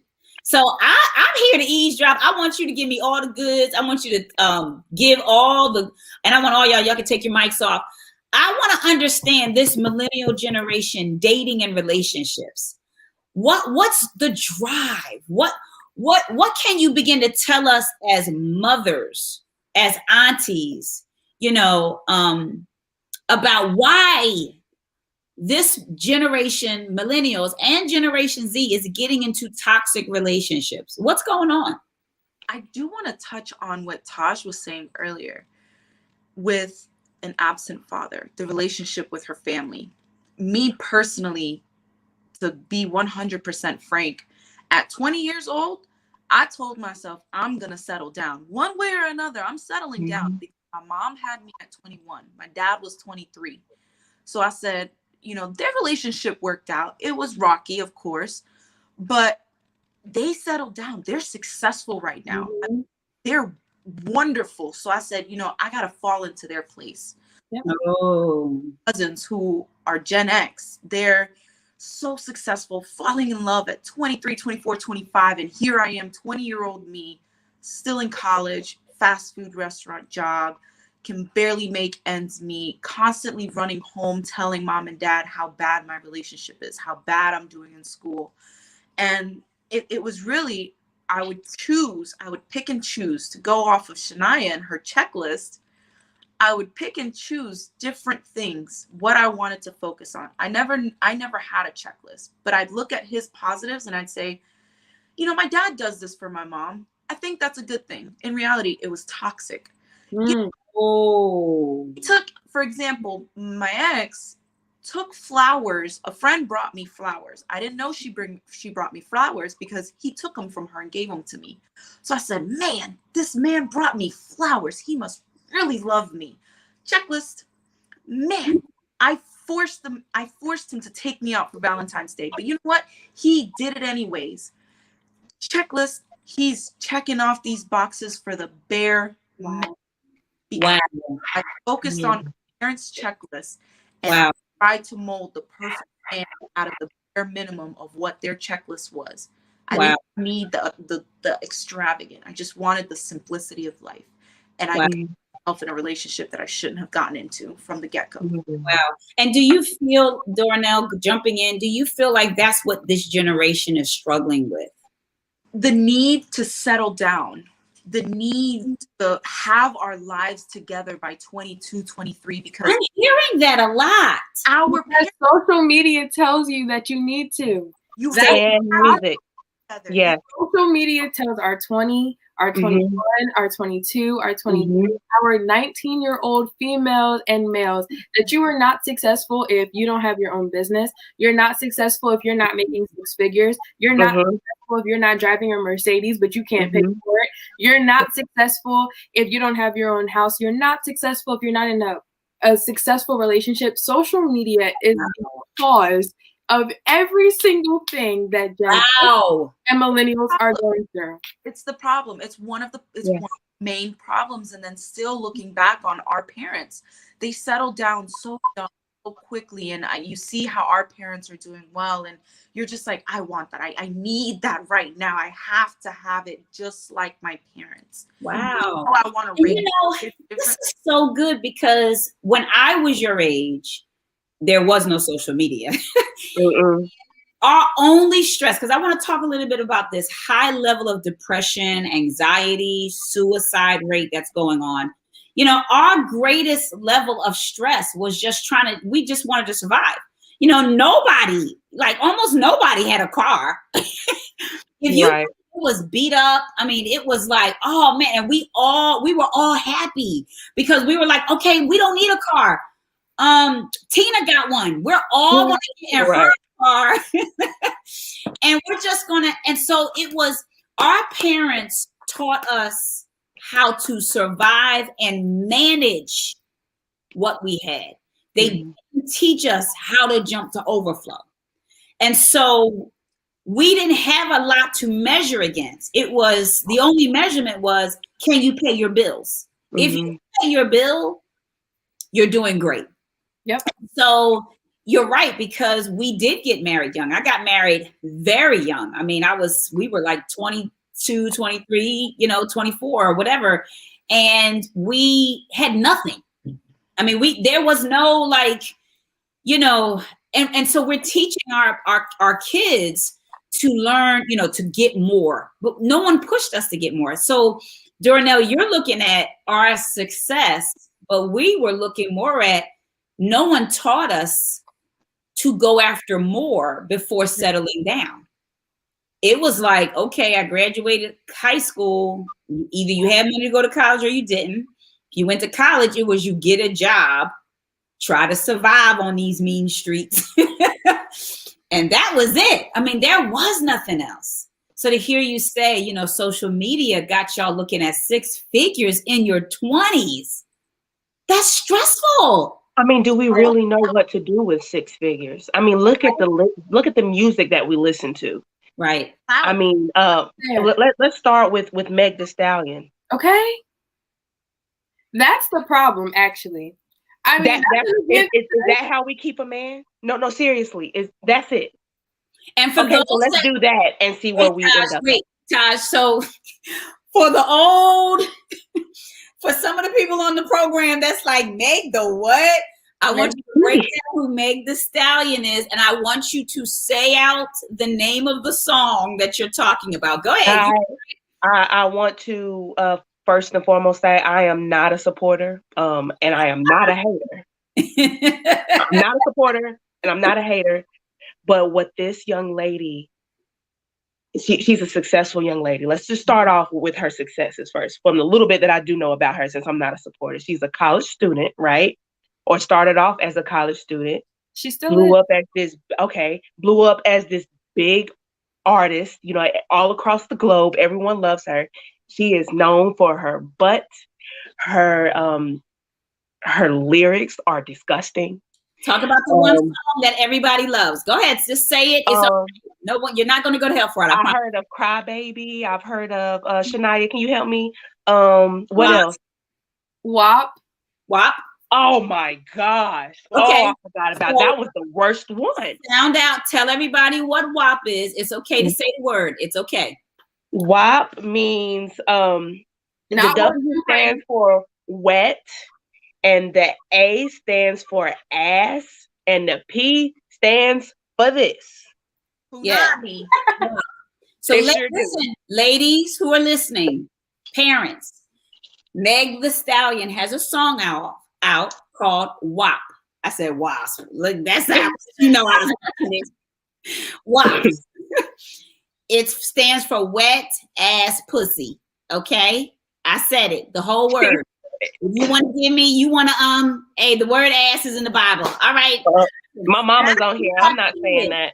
This is what our kids are listening to. Mm-hmm. This is what our young people, our young adults are listening to. And Meg Thee Stallion is a millionaire, right? Yeah. Everybody I know in my daughter's generation, they all watched it. They love her. She is a symbol and an embodiment of, and with Cardi B, yes, she's a symbol and embodiment. They both did the song together. Meg Thee Stallion and Cardi B did the song together. And these ladies are a symbol of empowerment for our young girls in this generation. Yeah. The problem is it sets up this image that you cannot get to. Mm-hmm. It does. It sets up this image that you cannot get to. And if I offended some people because I said it, I want you to understand you've got to put your ear to the ground of what our young adults, what our girls are listening to. Somebody said, I have a 7-year-old that knows the lyrics. Absolutely. What our young people are listening to, young adults are listening to. And so let's talk about mental health. Let's talk about mental health for a few minutes, and then we're gonna jump into some questions. Right now, between the ages of 18, I'm gonna even say younger, between the ages of probably 13 all the way to 28, there is right now a high level of depression, anxiety, and suicide attempts more than ever before in our lifetime. And so what do you believe contribute? First of all, several of you have struggled with depression, anxiety.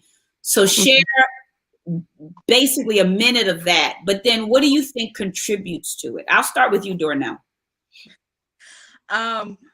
I think for me, like I said, I have the utmost respect for my parents, even though they had me young. My mom struggles with mental health. My dad never really understood it. Growing up, for me, starting at the age of 9, I started seeing a psychologist because I have paranoid anxiety. I am terrified of leaving my blinds closed because I'm afraid that people are watching me from outside.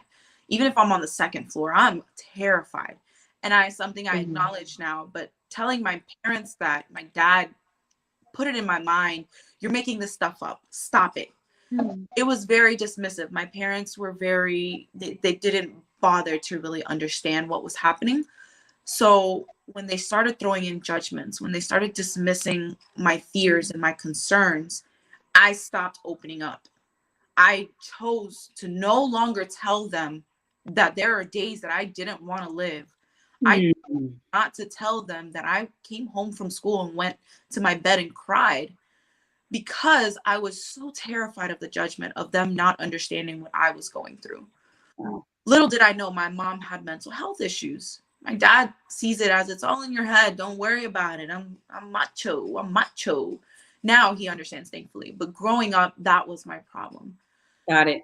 And so what do you think as a young adult? You know, I know that the toxic relationships added to that depression greatly, right?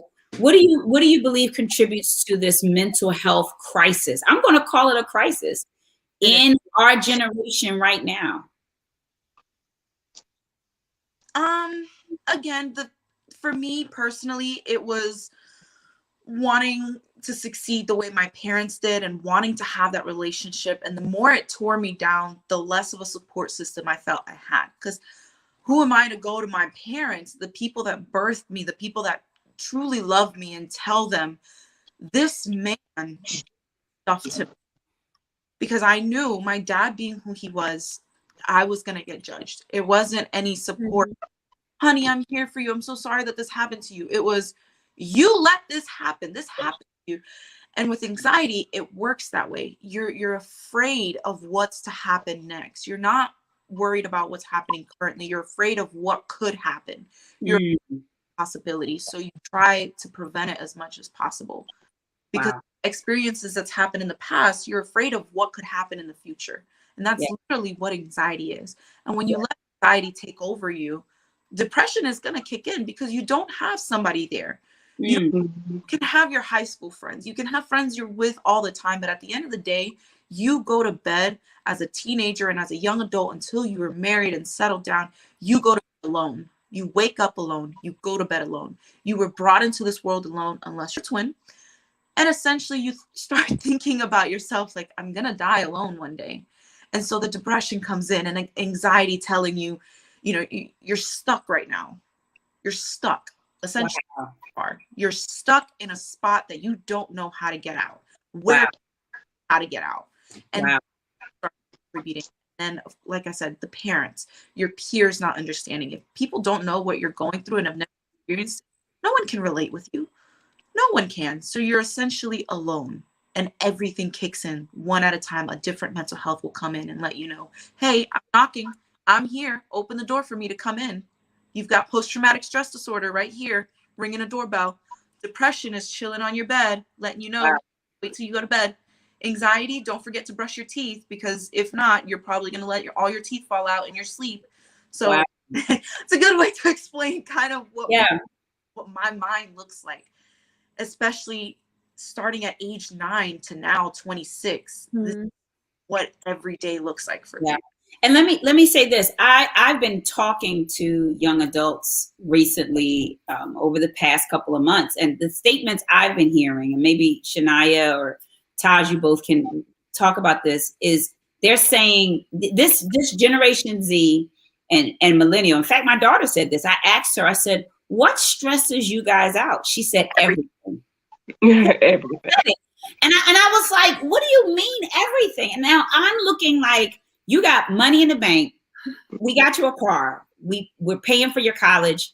You don't have nothing to worry about. And she said to me, this conversation is stressing me. It was like, and I think the problem is, as adults, we're so far apart, far away from what you all wrestled with in this generation, with what we're wrestling with, the stress level, that we're like brushing it off as parents, unfortunately, which is making it worse, is what I hear you all saying. We're like, oh, you'll be all right, girl. You know, when I was your age, we start doing all that stuff. I had to walk 20 blocks. We do all that. Hide out. Y'all are like, that's not what's stressing us, walking 20 blocks. So talk about this for a few seconds, because there's a couple of questions that people have posted. What is this thing where they're like, we're stressed out over everything stresses us out? And I don't just mean stress like, oh, I'm stressed, I'm better. Like they're feeling suicidal about it. So what is it? Just, of course, bills. They have due dates. They're always hungry, and they're going to come back next month. And they're going to need to eat again. And sometimes we fall short, and sometimes we can let those bills roll over, but then they're double the size. Yeah. And would you say, Shania, that too, in addition to what Taj is saying, would you also say that this feeling of you've got to have it all together, and if you don't, if one thing breaks, you're a mess. The cycle is broken. Yep. Because in your head, as a millennial, as a Gen Z, when you're in school or when you're growing up, they're always telling you to make sure you have this. And when you think about plan A, think about plan B. When you think about plan B, make sure you have a plan C. So what happens when plan A breaks and you didn't have a plan B set in stone? Wow. What do you do then? Because sometimes it takes a little bit. Like, for instance, my little sister, she's a person who definitely needs to make sure that everything is in a row. And if it's not in a row, sis is going to have a heart, like she's going to break down. And it's okay to have a breakdown. But one thing that I always try to make her understand is it's okay if you don't know what you want to go into school as of yet. Because there's a lot, like, for instance, school. There's a lot of kids who don't know what they want to be. They don't know if they want to be a doctor. They don't know if they want to be a teacher. And for my sister, she wanted to be a police officer, but she doesn't want to come in contact with, is somebody going to shoot at me because I want to be a detective? But in order to get a detective, you have to be a cop first.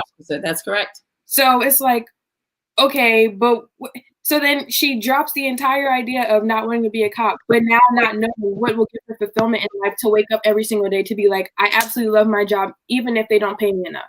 So if you don't have a plan B or a plan C, especially when the older generations are letting you know, like, you need to make sure these things are on, that will stress you out. Yeah, and I'm hearing that. Well, let me see, if we have any questions. My producers who are in the back If there are any questions, I want to open this up. If you have any questions, because I want to hear from the ladies, what can we do as adults, parents, aunties, grandmothers, preachers, to help with the depression, the anxiety, the stress? What worked for you? And so while they're looking for questions, and I want to say, if anybody who's listening, if you have any questions, if you're a millennial, you're Generation Z, yes, can we get the name of Shania's business again? It is called God Changes Not. Is that right, Shania? Yes. And you can go to her Instagram. We're going to post all of her Instagram information. But if you have any questions about this topic, letting go of the toxic, we want to post that and get these girls answering some questions. While we're waiting on that, what advice can you give to somebody who's listening about what to do to make the anxiety better? How can you get some of our young people are not getting 8 hours sleep, 7, 6, 5. They're not sleeping. The enemy has them arrested at night where they just can't sleep. So what works for you when you have these anxiety attacks, or you're depressed, you're in that dark place? What works? I'll go. So one thing that I know definitely works for me is having mentors.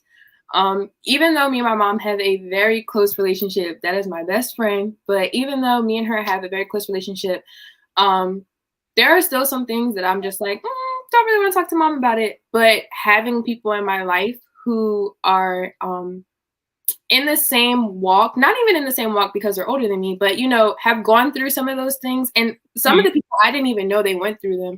So just being open and having those mentors and speaking to them, finding somebody yet you're comfortable with, even if they've never been through it, being able to go back and be like, I don't have the answer for you right now, but let me go find it. Yeah. Having a mentor has definitely helped me in my walk. Also, journaling. I journal a lot because it helps me to get my thoughts out. It helps me to get them out of my head and on paper. So when I'm writing it out, I can write it angrily and I'm getting all that feeling out. How often do you journal? How often? Yeah. Every single day. Every day. Okay. And if I skip a day, some days are good. So, I don't have, I didn't journal today. I haven't journaled yesterday, but majority of the time I'm journaling every single day. Okay. I have so many notebooks in my room. It's absolutely crazy. My friends know I love to journal. So majority of the time when they give me gifts, there's always a new notebook inside of it because I'm always journaling. And it helps for any time that you're out, or even if you have to write it in your phone, put it in your note section and lock it if you have an iPhone, because you can definitely do that. Journaling, mentors, those are the things that have definitely helped me out. Awesome. There was a question on there. Somebody asked if we can put that back up. What advice do you all have for those coming up behind you? Stephanie has a 7-year-old. Dorinell works with young children. She's a social worker. Dorinell, how can Stephanie help her 7-year-old be her best self? I am a big believer in empowerment. The kids I work with specifically are 2 to 5, sometimes 1.5. I strictly work with behavior kids who have mental health problems that are undiagnosed. You can't diagnose them because they're so young. And all you can do is just give them affirmations every day, whether they're tired of it or not. Look up a list of affirmations and every day let them know you are loved. You are capable of so much. And you may be 7 right now, but tomorrow you will have the mindset of someone who's 30, someone who's 26. You may be 16 right now, but when you're 20, I promise you, you're going to be exactly where you need to be. Let her wake up every morning knowing that you are her biggest fan. That's good. Her, I am your biggest fan today. I may be your mom, but you are my best friend. And when she gets older and puberty hits, because you're a female, I'm a female, we're all females here. We know that when puberty hits, those hormones go crazy, that you are still going to be here. I am still a listening ear. I will never disappoint me. It's that word disappoint that gets everybody. But you will never disappoint me. You are loved. You are important. You are valuable person, human being in my life, and I am so blessed to have you. Every day, wake up knowing that you're going to empower your child one way or another. Yes, that is awesome. Taj, you have a 7-year-old. Yes, I do. And I wanted to piggyback on what Shania was saying, how she spends a lot of self time with herself with the with journaling. I think limiting how much time we actually use social media or just electronic devices, period, Oh my will God. relieve a lot of stress with our children. My daughter, she's been stuck on her iPad since before she was even 1. She's always had an electronic device. No. My family, they bought her numerous number of electronic devices. She's even had a cell phone that she just did not use. I don't even know where the cell phone is anymore. It wasn't even important, but just taking the time to go outside, no matter what the weather is, whether it's raining, go out, appreciate it. Whether it's cold or just a little bit of time just outdoors, it has been proven to reduce stress, especially in our children. I had a project I had to do for school where it was saying, a little bit of time outside each day with children can improve their behavior. I'm sorry, improve their behavior as well as their grades and in school. So I think that that helps as well. And I love the affirmations, Darnell. Thank you so much. I do tell my daughter that I love her every day and I encourage her, but also I've realized that whatever she wants to do, you gotta be interested in it. You can't talk her out of it. You can't say, well, I think this is better, because then that creates more issues, most definitely. Yes, that's I good. wanted to say something before we move on. Social media can also be a good thing. I don't want us to all keep saying that, like, oh, social media is bad, da, da, da, da. It can be bad, but it can also be good. It's just you have to have self-control. Balance. So if you go on YouTube and you're watching, sermons on depression, anxiety, how to get over it, or me, I'm a worship kid. So playing my worship music, that'll quickly pull me out. But you have to be able to have that balance and be able to have the control in order for you to do that. Yeah, there's something about the scrolling, because I mean, even as we're going to get your question, Kimberly, keep that up there on the screen. Even as adults, I had to go on a social media fast. Like seriously, like I had to shut it down. And when the fast was over, I actually just didn't go back to doing what I was doing, which was scrolling and scrolling and scrolling. And what happens is the images that you see, you immediately start comparing yourself. Yep. It's so subconscious. It's so subtle. You're not doing it intentionally, right? You're comparing yourself and then you're looking to see what they do. And everybody looks like they are living their best life. Okay. Everybody, because of course they're posting what they want us to see. Everybody looks like they're having a great relationship. So if you're single, you're always going to see the post of somebody about to get married, somebody got the boo, somebody's going out on a date night. And it literally forces you to think about what you don't have. Mm-hmm. You look at somebody else, oh, they started a business. Oh, how many likes do they have? They had more likes on their post than I had on mine. And we internalize it. And it really does add to the stress. It really, really, really does. All right, Kimberly has a question. As a Gen Xer in Washington, many of us were planning our funerals because the death rate of teenagers was so high. I worked hard to give my children a different experience and seldom talk about it. Is this a mistake? Does this create a divide in generations? Wow. What do you all think about that? And so Kimberly is pretty much saying that, she really didn't, I think this is what I understand this to mean. She did not talk a lot about her past and her experiences. Was that a mistake? No. Okay, why? Because essentially, just because you're a parent, and this is me, I'm not a parent, so this is just me as a professional. Just because you're a parent and you've gone through things, that doesn't mean that you have to tell your kids what you were going through. I do encourage to let them to talk about things that are difficult to talk about, because essentially I rather have in the future, when I do choose to try to have kids, I want to be able to have those tough conversations. I want my kids to feel comfortable to know that they can come to me and say, look, I've been depressed and I really tried. I don't want to live here anymore. So, but that doesn't mean that I'm going to open up to them and tell them, this is what I went through in the past and this is what I don't want to happen to you. So you're okay for disclosing your own personal experiences, but know that it's also okay. And there's always still a time for you to sit them down and say, hey, this was happening during my time. And I want to create a safe space right now. If you're comfortable, let me make something very clear. Do not ever insert yourself in your child's life, your friend's life, anybody's life with your problems if they are not mentally ready to handle it. Do not go to your kid. Wait, say that one more time, louder for the people in the back. Do not insert your problem, what you're going through, your past, anything into someone else's life if they are mentally not able to comprehend, to process things for you, because that will hurt them more than it will hurt you. It will hurt you. And it cause them to carry this burden, especially if you haven't if it's not coming from a story of, here's what I went through.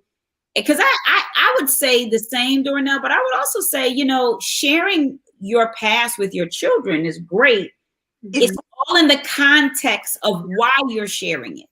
What's the purpose? What is the intention? And so thank you, Kimberly.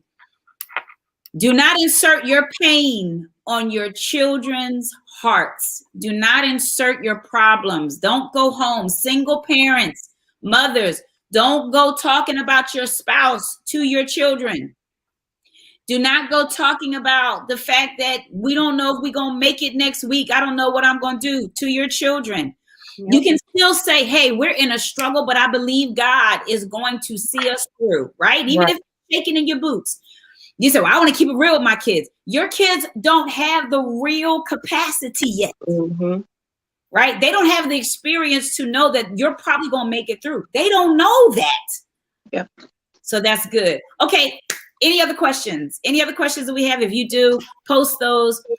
Last thing I want to ask, what advice can you give a young Generation Z, millennial, that is listening, who listened today? What advice can you give them about walking away from the toxic, letting go of what's toxic? If you're not equally yoked, don't try. What does that mean? Equally yoked. I hear my mom in there laughing at me, and she knows I got this from her. She's watching. Equally yoked. Say like a seesaw. You want to choose someone that's more so your size, so y'all can have fun, right? Because when you got a little person and a big person on there, the big person doesn't have too much fun because all of the weight is on them and they're stuck on the ground while the little person is up in the air and they butt hurt. That's good. Yeah, you want to be equally yoked, most definitely. And that's with any relationship, with a man, with your best friend, your girlfriend, whatever, equally yoked. All relationships, friendships, all types of ships, business relationships, all of that. Yes. The clients that I choose, yes, I pick and choose who I want to deal with. It's nothing. It has nothing to do with the money. Now the money, now that is important as well, but we're not talking about revenue right now. We're talking about yokes. Yes, that is most good. Definitely. That's good. Do not be unequally yoked. Think about a seesaw, right? You're getting on a seesaw. You both need the weight. You got to be of the same weight class. Ooh, I like that. You need to be of the same weight class to make things to begin to flow in your life, to go up and down, to balance each other out. Powerful. Shania, what advice can you give to somebody who's listening today? I would say just stay true to you. Know who you are and own that. And when you know what you will and won't handle, everything will fall into place.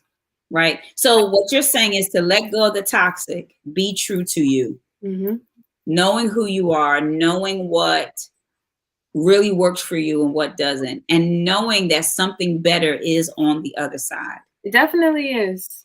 You may not see it coming around the corner as soon as everything happens, but it definitely will be there. Good, good. What about you, Darnell? What advice can you give for letting go of what is toxic? It's hard. I want to make that clear. It is easy. And I tell everybody this, you need 20 seconds of courage. That's all. 20 seconds. Oh, I like that. Everybody type that. You need 20 seconds of courage. I saw it in a movie and it stuck with me since I was a kid. Yes. Everybody type that. 20 seconds of courage. For my life. You make a decision and you stick with it. Yes. I'm done. I am done being gum on the bottom of a shoe and I am walking away. Yes. Walk away. You're going to have the fear. What if this doesn't work out? What if I have to go back to my comfort zone? Because he was my comfort zone. What if I need to go back? No, you have 20 seconds to walk away. Seconds. Away. 20 seconds to end that friendship. It is toxic for you. If that person is not bringing you any sense of peace, walk away, because there is someone better that will come along. Yes. So you 20 simple courage for you to make up your mind and say, you know what? I'm done. And it's going to be hard. And there's going to be times that you're going to cry about it. You're going to cry yourself to sleep. You're going to have the temptation to send them a text or accidentally call them or stalk their social media. And you just have to keep reminding yourself you did it for a reason. God has a purpose for you. I didn't know what my purpose was when I left. I found it. And it was to be right here to tell you all the importance of giving yourself 20 seconds to walk away. 20 seconds I love it. To put you first. I love it. And be selfish for 20 seconds. Choose you. That's it. Yes, I love it. And so what's the one word that God is shaking up in your spirit? What's the one word that would describe what God is doing and shaking up in your life? Just one word this year that we can all hashtag and support you on. What's the one word? Could be 2 words or 3 if you need to. Oh, what was my word this year? Oh, Lord. Okay. My word is abundance. Oh, like that. Everybody hashtag abundance with Shania. Yes, abundance for Shania. Let's do that. Abundance number 4, Shania. Let's do that. Come on, Taj. The one word that is echoing in the basement of your spirit. The 1 or 2 words that God has now arrested your spirit on. What is it? Choose you. Ooh, I love it. Yes. You. Yes. When it's time to choose, always choose you. Choose you. Choose you. I need everybody to hashtag choose you. What about you, Darnell? So 2020, little history, I gave myself the word humble, to humble myself. People they assume, oh, you're too cocky or you're too this. You need to humble yourself. No, I chose to humble myself in the adversity. I chose to humble myself in everything, in the oppression, the depression, the mental health, everything bad that happened in my life. I chose to humble myself and remind myself, you are going through this for a reason. Be kind to yourself. I chose to praise. I chose to find joy in the good things in life and stop focusing on all of the negatives. When your mind, when you change that perspective, you can see clearly now the rain is gone. Yes. Yes. Praise and to find joy in the simple things in life. All right, everybody, that's the word. It's time to praise. Come on, after you have gone through the pain, the struggle, praise is a sign that I trust you, God. Praise is a sign that I may not have it all together, but it is prophetic. I need everybody to type that hashtag, it's time to praise. That this is the year that I am going to send my praise into my future. I'm thanking God for what's going to come, right? I'm not where I want to be. I don't have everything that I want, but I'm praising him for what's going to be. I need everybody to type that. That thing is leaping. Girl, let me listen. I told y'all she's going to be at Ignite this year. All right. Y'all want to take her workshop and her class. She's going to be powerful, right? It is time to praise. I want to thank all the girls. I pray that something was said tonight. Something was spoken tonight. Somebody heard something that just literally caused their soul to leap. That's going to cause them to literally take 20 seconds of courage, to literally decide that I'm not going to settle for less for my forever, that God has my forever in his hands, that, you know, I don't have to put myself on the back burner, you know, in order for my life to be happy. I can choose me. I can be selfish, and it's okay to do that. I pray that somebody hears that. Listen, we are closing this out. I want all of you to encourage these babies, encourage these young women. Post in the chat, thank you, warrior women. These are millennials. These are baby warriors now. Okay, they coming out fighting. They've been through stuff that we ain't. Come on. They shouldn't even had to go through this stuff, right? But they're going through it and they're learning on the other side. It is our job to applaud them. And so I want you to type in our chat, we applaud you, warrior women. We applaud you, warrior women. Yes, you girls were amazing. Listen, dating boot camp this Thursday, $35. I need you to go to the website. It's going to be an exclusive group. Once we're done, we're done. You're going to be learning about how to get ready and stay ready. All of the things we talked about today, right? You're going to be learning about that. And then our teen summit. Listen, in honor of our girls talking tonight, we decided to open up the Teen Summit registration today, for Ignite Women's Empowerment Summit. That's right, November the 4th through the 6th. Your teen girls ages 14 all the way up to 17, 18 can come on Friday, November the 5th.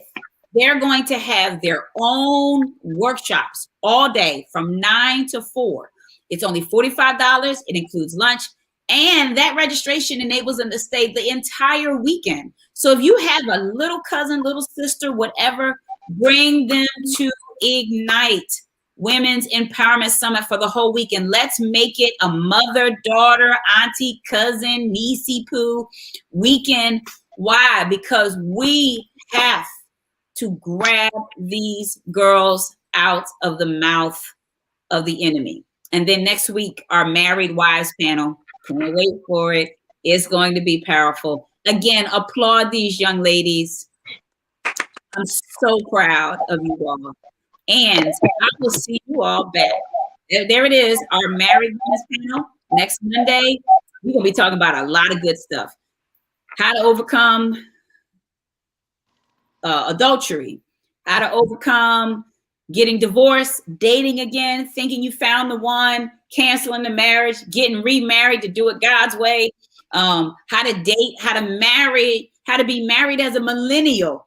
Okay, what marriage looks like as a millennial. We have a millennial on the panel, and I want you to know we're going to have an amazing time. Thank you, ladies, for just journeying with us, staying on board with us. We had over 60, 70 women watching us today. And I just want to say thank you very, very much. And so we will see you next week at the Gathering Place. I love you. God bless you. We love you too, Miss Nikki. Bye-bye. Bye.